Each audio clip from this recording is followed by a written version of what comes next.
Olá pessoal, tudo bem com vocês? Vamos dar continuidade à nossa aula de zoologia. Hoje a gente vai falar sobre o filo Porífera, dando continuidade à nossa aula aí, que na última aula a gente falou sobre os protistas.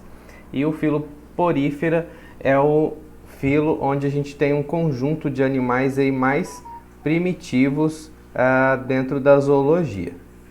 Então aqui são os animais invertebrados, e aí o filo Porífera ele vai iniciar esses animais invertebrados. Então as esponjas, tanto marinhas quanto de água doce, elas pertencem a esse filo dos poríferas.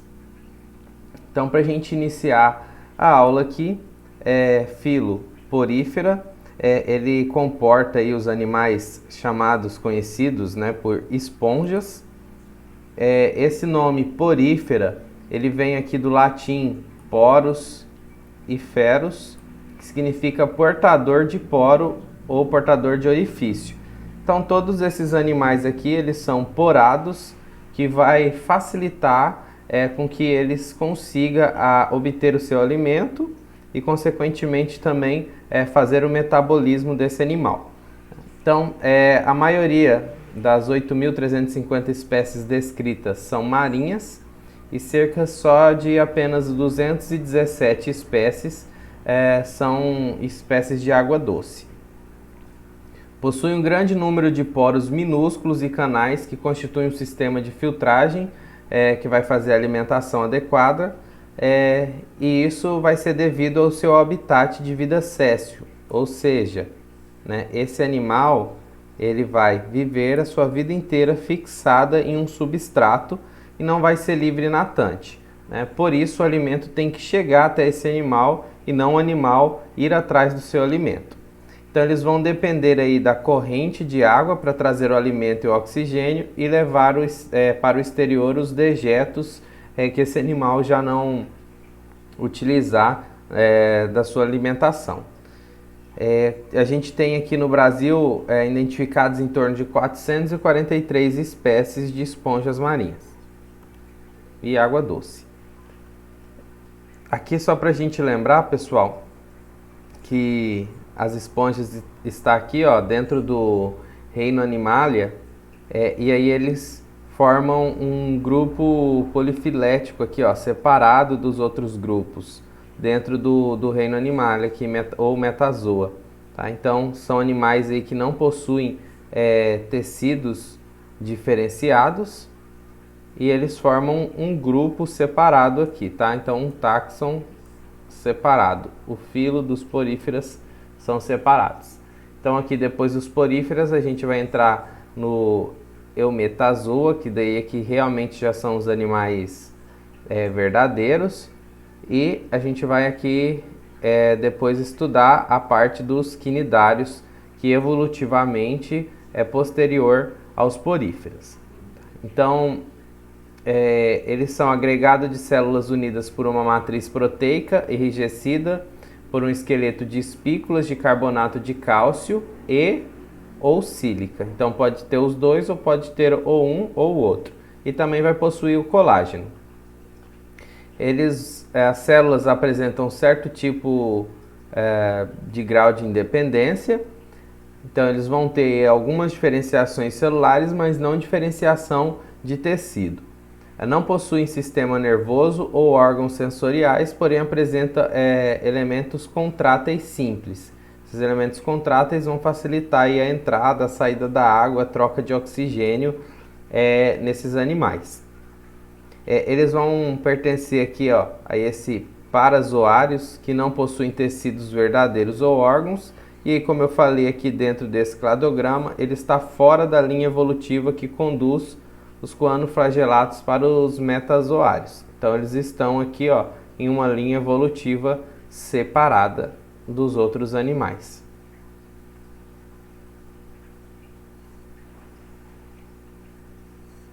Eles vão variar em tamanho, desde milímetros até 2 ou mais metros de diâmetro. Eles vão possuir também coloração variada devido à grande quantidade de pigmentação aí, principalmente os que vivem em ambiente marinho. Os de água doce já não vão possuir tanta coloração assim que nem os animais marinhos. as esponjas marinhas, e elas podem ser aí tanto vermelhas, amarelas, laranjas, verdes, violetas e várias outras cores. Eles vão possuir aí formas variadas que levam ao predomínio da assimetria, e aí podem ser eretras, formando vasos ou tubos, ramificadas ou incrustantes também. Os adultos são sempre fixos sobre rochas, conchas, corais ou outros objetos submersos. Uma coisa interessante quando a gente fala em corais, tá?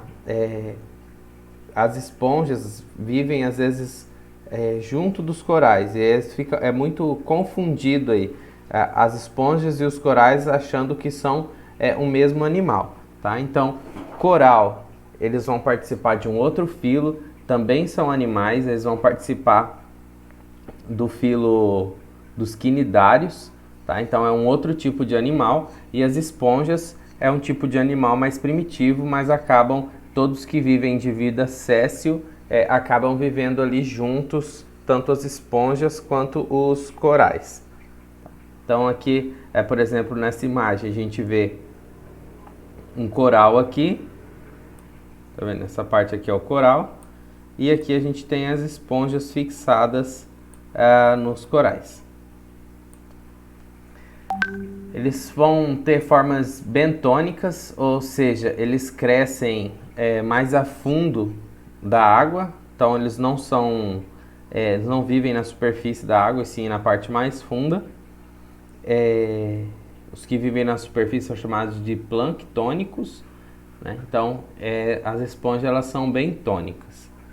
Padrão de crescimento, eles vão geralmente aí formar a forma do substrato, por exemplo, como a gente viu aqui, os que estão aderidos ao coral, então eles vão possuir o formato do coral aí.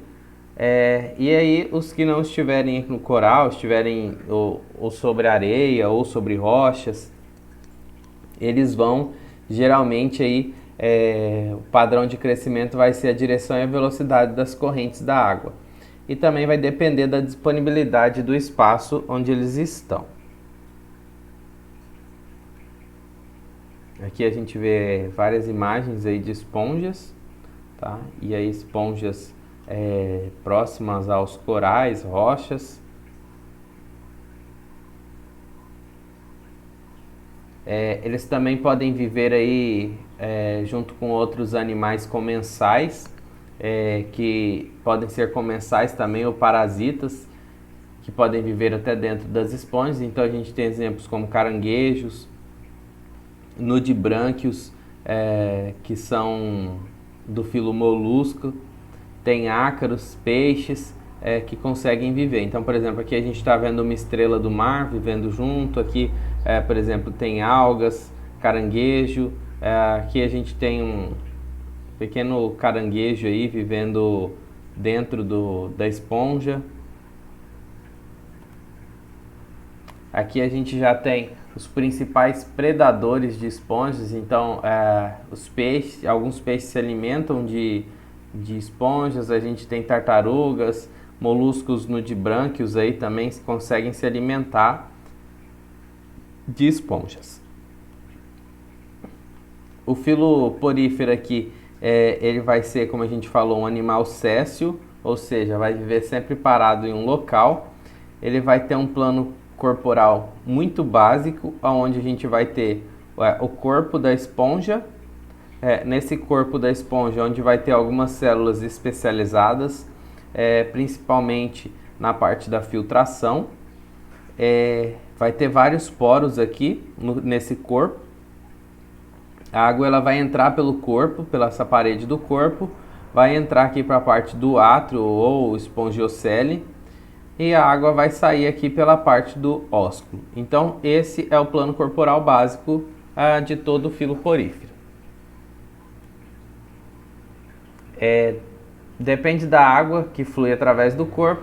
Então a água traz o alimento, alimento e oxigênio, e remove detritos, além de atuar na entrada e saída de gametas e liberação de larva. Então aqui a gente tem uma esponja, então a água ela vai entrar contendo oxigênio e alimentos, e vai sair pelo ósculo, que é a parte superior da esponja.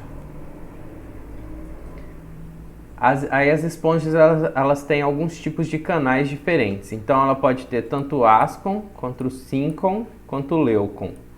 Então a gente vê que o ascon aqui é uma esponja com plano corporal mais básico, onde a gente tem apenas um canal aqui parecendo um jarro. O syncon ele já forma essa parte de canais aqui no corpo da esponja. E o leucon ela forma aí uma rede de canais dentro da esponja, né, juntamente com várias câmaras aí que estarão dentro com as células que vão fazer a filtragem do corpo do animal. E aí eles vão formar os tipos de sistema arquífero, né? Que é os asconoide, o ciconoide e o leuconoide, dependendo aqui do tipo de sistemas de canais. Então aqui a gente tem, por exemplo,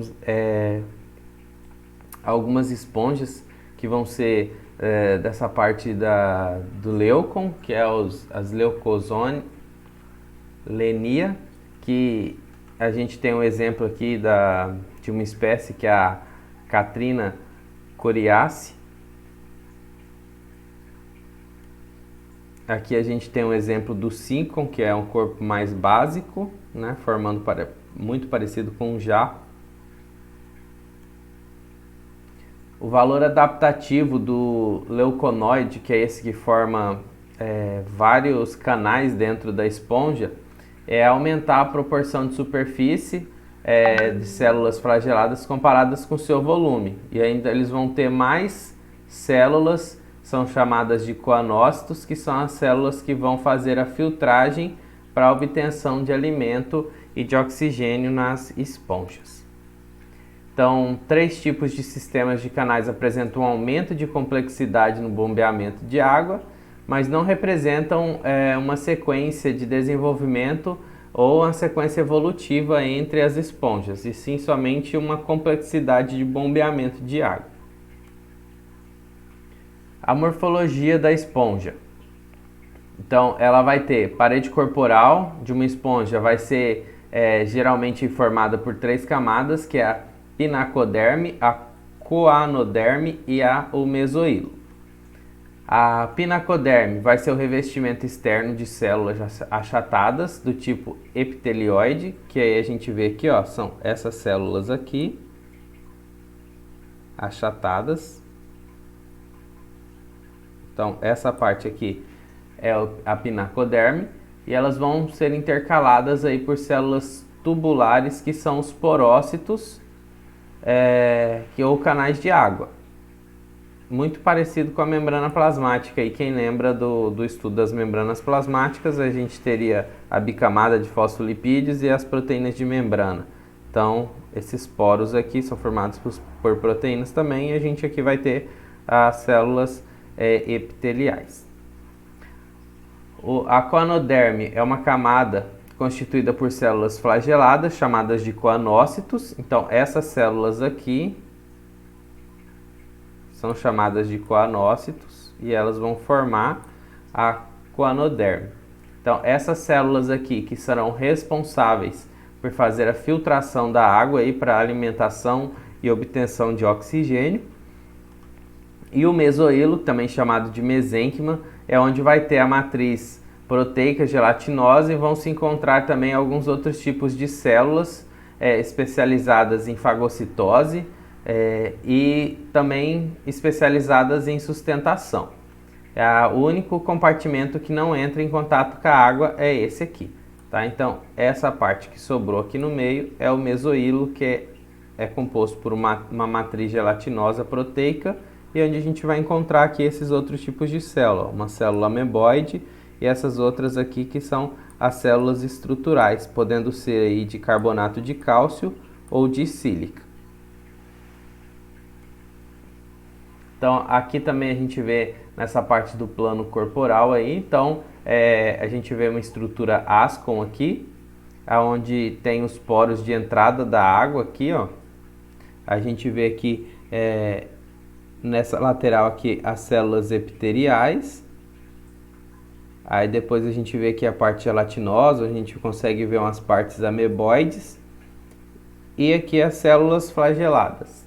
Tá? E aí a água ela entra, vai passar aqui por esses flagelos, aonde vão fazer a ondulação da água para entrar aqui dentro dos coanócitos, onde vai ocorrer a filtração. E a água que não for utilizada vai sair aqui pelo ósculo e também vai ser liberada aqui dentro desse ósculo as excreções das células fagocitárias e vai sair aqui para a água. Tá? Então, a gente vê aqui, ó, por exemplo, o aumento então, de uma célula ameboide, um amebócito, que vai ajudar aí a célula na parte da digestão da esponja. A gente vê aqui os espículos que são formados aí por carbonato de cálcio ou sílica, podendo ser de formas diferentes, ou seja, com apenas uma espícula, com 3 pontas, com 4, com 6, com 5 e assim sucessivamente. Os canais aqui formando a entrada da água para dentro da esponja. E a gente tem aqui as células epiteliais aumentadas aqui e a gente também tem um coanócito aqui, tá? E é a mesma forma do espermatozoide quando ele faz a sua liberação. Então, vamos ver aqui agora os tipos de célula que formam a esponja. Então, a gente tem células características dos poríferos, que são os coanócitos, e é uma das principais células desses animais, das esponjas. Eles são ovoides com uma extremidade embebida no mesoílo, né? Então, a gente vê aqui que uma parte está dentro do mesoílo, que é essa parte gelatinosa, e a outra é exposta, geralmente aqui para dentro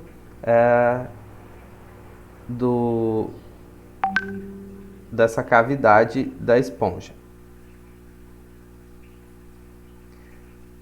que é chamada de espongiocele.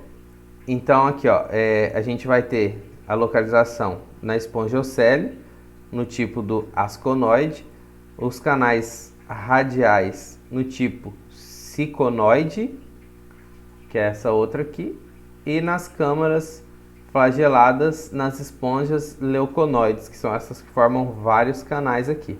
Tá? Então, nessa partezinha vermelha aqui é onde a gente vai ter a parte dos coanócitos, então elas vão ficar todas para dentro da espongiocele.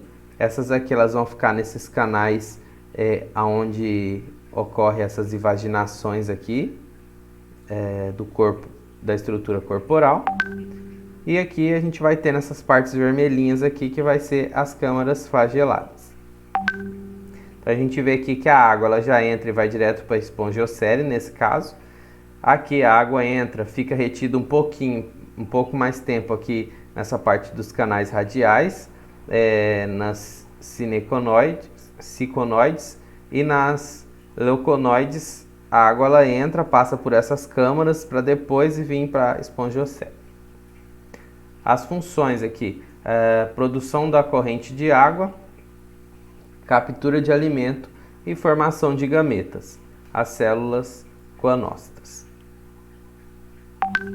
Então aqui a gente vê também a formação do coanócito aqui, né? Então depois do poro aqui dentro da espongiocele, nesse caso aqui a gente tem um exemplo de ascon. Aí a gente tem aqui o aumento dessa célula de coanócito, então ela vai ter aqui o flagelo, onde ela vai fazer com que faça com que a água entre aqui, vai ter o colarinho de microvilosidades, e essas microvilosidades aí elas vão ter muco e vão capturar fragmentos de alimentos aí. E aí esses fragmentos de alimento eles serão incorporados aqui na célula, aonde vai acontecer a fagocitose. Então eles vão fagocitar aí essas partículas alimentares e elas vão encaminhar também para essas células ameboides, onde vão terminar essa parte de alimentação, tá? Terminando a parte de alimentação, vai ter também a exocitose, que vai ser a liberação dessas excretas, vai vir aqui para o ósculo e vai ser liberado juntamente com o restante da corrente da água. A parte de oxigenação também vai ocorrer da mesma forma, então o oxigênio ele vai chegar aqui juntamente com a água, através de difusão simples ele vai atravessar a membrana e vai encaminhar aí para todas as outras células do organismo. Os arqueócitos, que são essas células amebócitas, elas se deslocam aí no mesoílo, que é essa matriz proteica gelatinosa, e elas também são células totipotentes, ou seja, elas conseguem se transformar em outras células, se diferenciar em outras células do organismo das esponjas, tá? Então elas vão, por exemplo, podem se transformar em novos coanócitos ou podem também se transformar em células gaméticas. Podem também se transformar em células do pinacócitas, que são essas células epiteliais, e também podem formar também as células que formam as espículas. As funções: fagocitar partículas na pinacoderme, receber partículas do coanócito e realizar também a digestão intracelular, formar gametas, acumular substâncias de reserva, diferenciar-se em qualquer um dos tipos celulares especializados de uma esponja. Então aqui a diferenciação celular dos poríferos, então tem a espícula, o arqueócito aí que são as células ameboides, os esclerócitos, que são as células que dão a sustentação para a espícula. Aqui tem o mesênquima, que é a parte gelatinosa, aqui o pinacócito, aqui o coanócito, aqui a parte do porócito, que vai fazer o fluxo da água. Aí aqui no coanócito vai ter o colarinho de microvilosidades e o flagelo. Então, basicamente isso aqui são as células que representam o corpo do porífero, que é os animais invertebrados mais simples aí de todos os outros. Os tipos de esqueleto vai fornecer sustentação, evitando a desestruturações dos canais de água. A localização vai ser no mesoílo. Os tipos vai ter colágeno, principal proteína estrutural encontrada no mesoílo. As espículas, que podem ser de carbonato de cálcio e ou sílica, e as espongina, que vai ser uma proteína em forma de rede.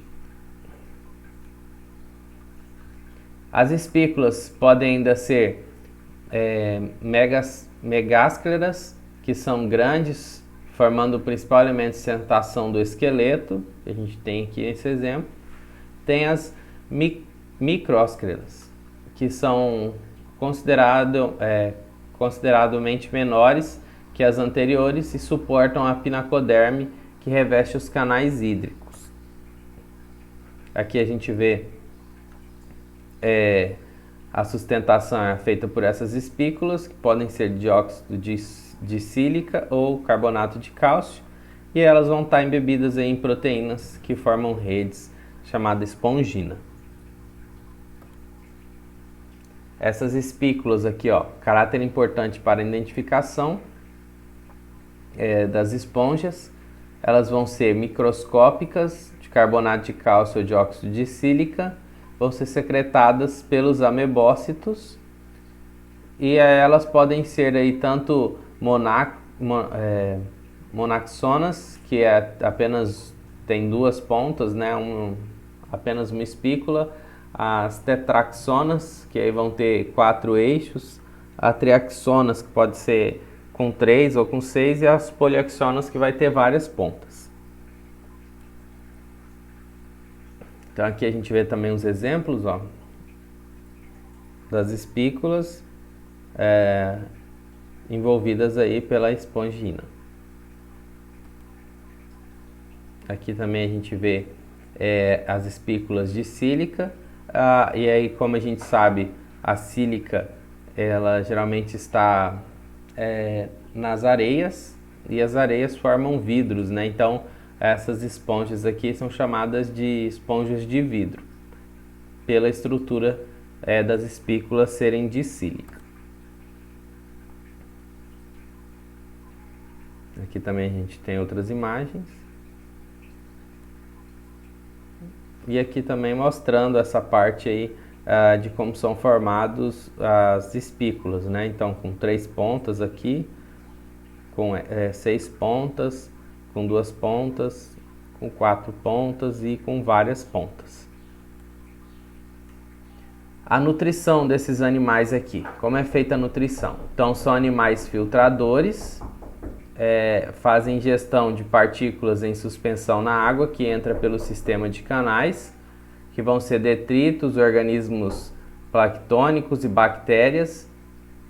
São consumidos em seleção, diâmetro do poro.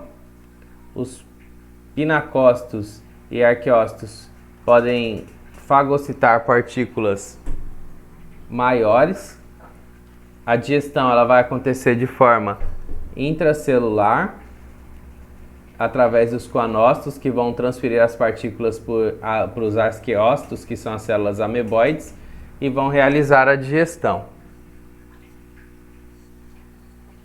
Os arqueócitos vão acumular substância de reserva dos poríferos, que é o glicogênio, que é o mesmo que a gente faz, que é a glicose sendo armazenada no corpo das esponjas.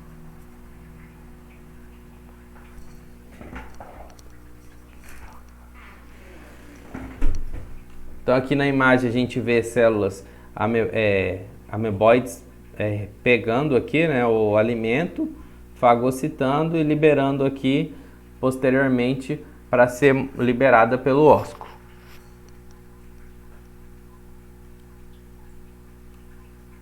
Aqui a gente tem uma família em específico, que é a Cladorhizidae, que são esponjas carnívoras. Então essas esponjas carnívoras elas vão fazer com que o alimento, né, vivo encaixe lá e não se desgrude das células. E aí eles vão se alimentar aí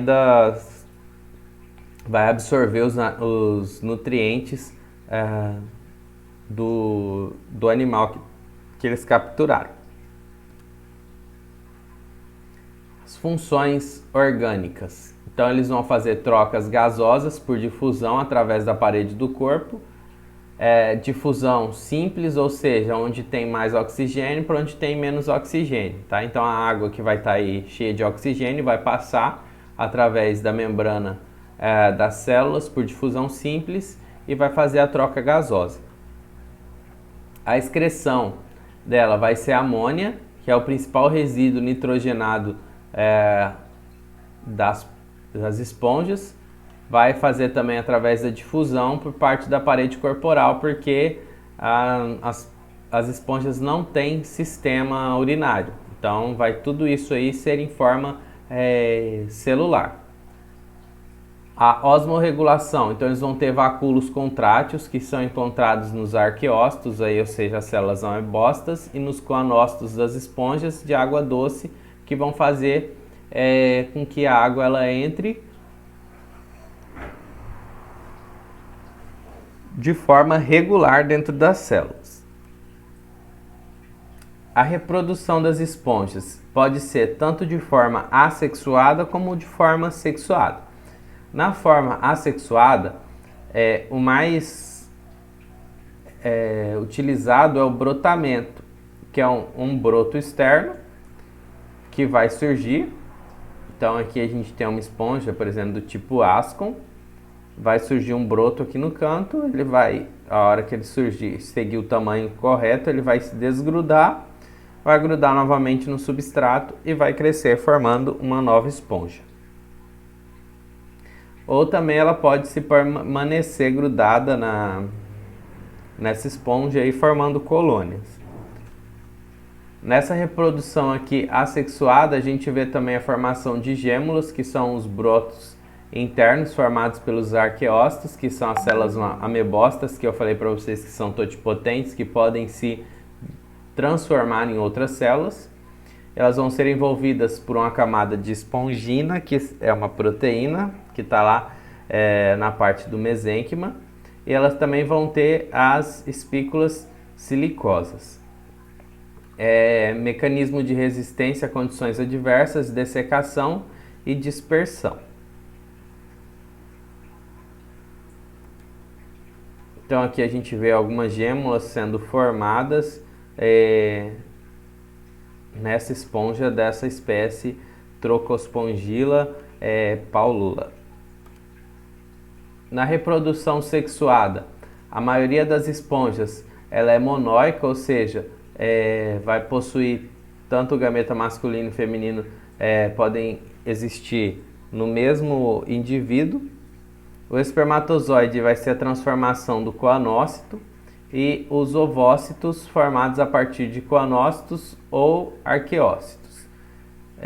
O espermatozoide ele vai ser através do coanócito porque ele já é uma célula onde tem o flagelo, então é mais fácil ele se transformar em uma célula onde vai se locomover. A fecundação vai ser interna na maioria e o desenvolvimento indireto, tá? Porque indireto ele vai passar por um estágio larval, tá? Então, organismos onde tem desenvolvimento indireto é onde passa por um estágio de larva. Onde não tem estágio de larva é chamado de desenvolvimento direto.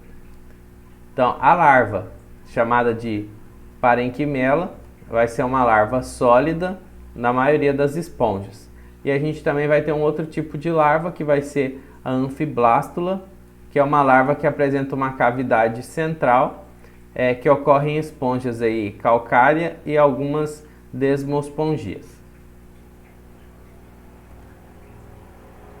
Então aqui a gente vê a formação do folículo espermático, contendo o espermato maduro, nesse caso aqui, e nesse outro a formação do oócito, que é a célula feminina, que vai ser fagocitada,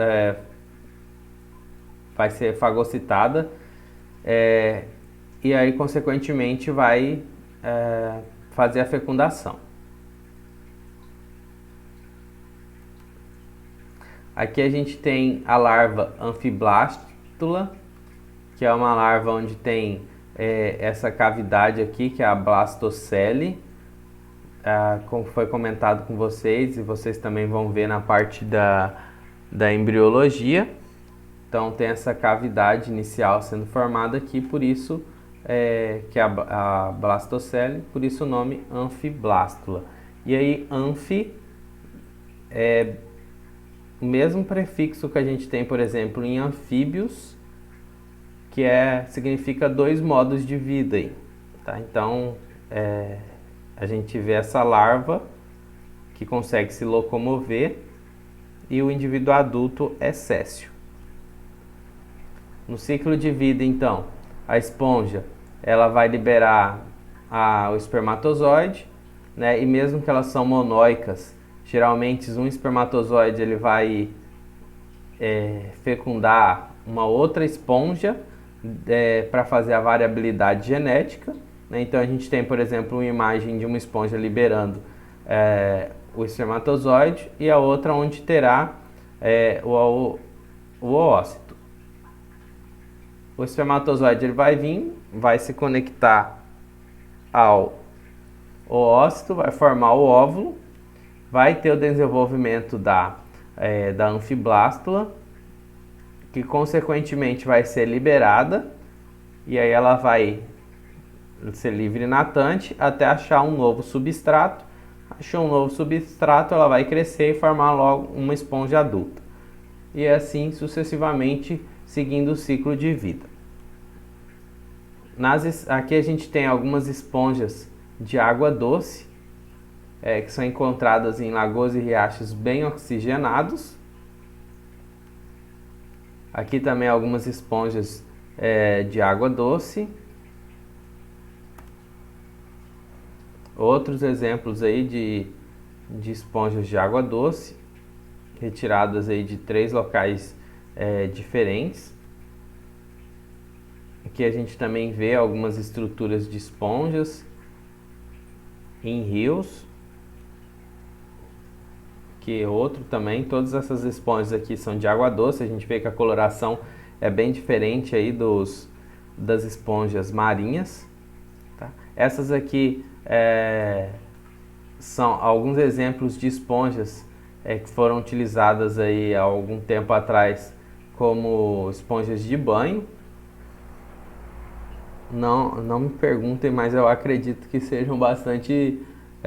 nunca peguei essas esponjas pessoalmente, mas acredito que seja um pouquinho mais durinha devido à parte esquelética das esponjas, que é feita de carbonato de cálcio ou sílica. A importância desse grupo de animais. Então, esponjas são organismos dominantes em muitos habitats marinhos betônicos. Vários animais se alimentam de esponjas, então elas participam aí da cadeia alimentar, embora o dano causado por esses predadores sejam geralmente pequenos. Aí a gente tem alguns moluscos, ouriços, estrelas do mar, além de peixes tropicais e tartarugas que vão comer as esponjas. O mecanismo primário de defesa das esponjas é de natureza química. Algumas esponjas então vão produzir uma ampla gama de compostos tóxicos e alguns bastante potentes, tá? E é para fazer com que os animais não as comam. Espécies de algum gênero, como os gêneros Tedania e Neofibularia, podem mesmo causar dermatites dolorosas em seres humanos. A relação de comensalismo aí, envolvendo as esponjas são muito comuns. Então, o intrinsecado sistema de canais das esponjas e suas defesas antipredação as tornam excelentes refúgios para uma horda de invertebrados menores, que são os crustáceos, ofiuroides, poliquetos e alguns peixes, que acabam usando as esponjas aí como local de defesa mesmo, né, para eles se esconderem. Outros aqui, outras importâncias, então, por serem organismos sésseis e filtradores, a repartição espacial das esponjas é fortemente influenciada pela qualidade da água, especialmente pelo seu conteúdo em partículas orgânicas e minerais, poluentes e materiais orgânicos dissolvidos. Elas são bons indicadores da qualidade da água e o seu uso no monitoramento ambiental tem sido recomendado por alguns pesquisadores. Então, por exemplo, quem tem aquário em casa precisa colocar um filtro artificial. E as esponjas são esse filtro natural aí que existe na água, onde vai fazer a filtração da água e disponibilização de uma água com mais qualidade para os outros animais que vivem próximos a elas. Algumas espécies de esponjas, principalmente do gênero Spongia e Hipospongia, são ainda hoje usadas como esponjas de banho, apesar das concorrência das esponjas artificiais. O apogeu da pesca e cultivo comercial de esponjas, ela deu-se em 1930, tendo feito muitas fortunas na Flórida, em Cuba, na Bahamas e na Tunísia.